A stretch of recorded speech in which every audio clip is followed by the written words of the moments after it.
Kasih karunia dan damai sejahtera dari Allah Bapa kita dan dari anaknya Tuhan Yesus Kristus menyertai kamu sekalian. Amin.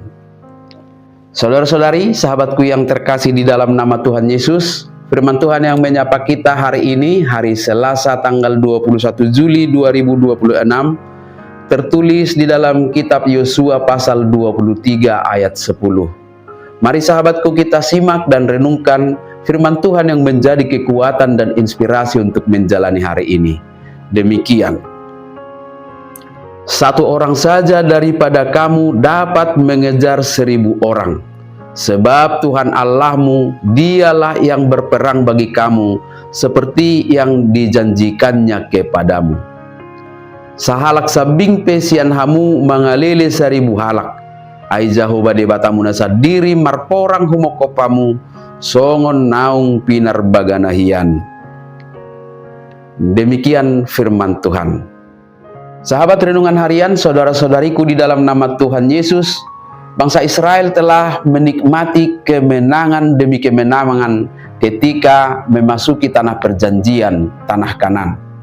Namun Yosua ingin mereka menyadari bahwa keberhasilan itu bukanlah hasil kekuatan tentara, bukan hasil kecerdasan strategi perang atau keberanian manusia. Semua kemenangan terjadi karena Tuhan sendiri yang berperang bagi umatnya.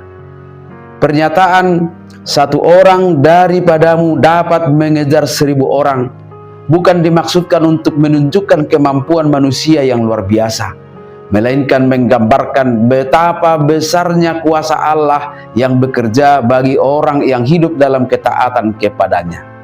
Secara manusiawi, mustahil satu orang mengalahkan 1000 lawan. Tetapi bagi Tuhan tidak ada yang mustahil. Ketika Allah bertindak, maka keterbatasan manusia bukan lagi menjadi penghalang. Yosua kemudian menegaskan alasan di balik kemenangan itu.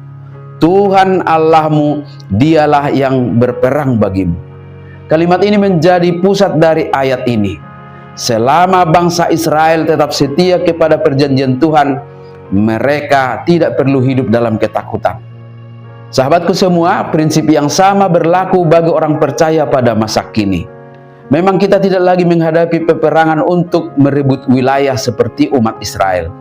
Namun kita tetap menghadapi berbagai pergumulan, tantangan dalam keluarga, dalam pekerjaan, dalam pelayanan, tentang kesehatan, maupun pergumulan iman.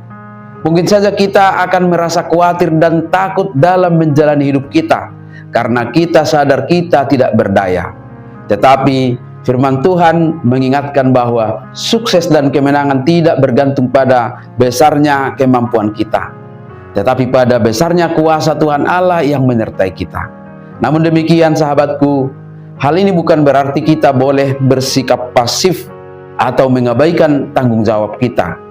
Kita sama seperti umat Israel yang tetap harus maju ke medan perang. Tetapi mereka berperang dengan keyakinan bahwa Tuhan berjalan di depan mereka.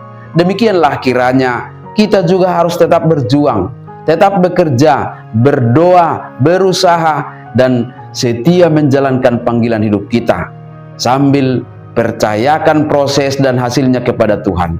Sahabatku, lewat firman Tuhan hari ini, kita diyakinkan agar jangan mengukur tantangan hidup hanya berdasarkan kemampuan diri. Tetapi lihatlah kuasa Tuhan Allah yang menyertai. Hadapilah setiap pergumulan dengan iman bahwa Tuhan tetap bekerja. Jangan pernah mengalihkan perhatian kepada kekuatan dan kuasa yang lain. Tetaplah dalam ketaatan kepadanya, sebab penyertaannya hanya akan dialami dan dinikmati oleh mereka yang hidup menurut kehendaknya. Bersandarlah kepada Tuhan lewat doa, karena kemenangan orang percaya selalu dimulai dari ketergantungan kepada Tuhannya. Amin. Selamat beraktivitas, Tuhan memberkati.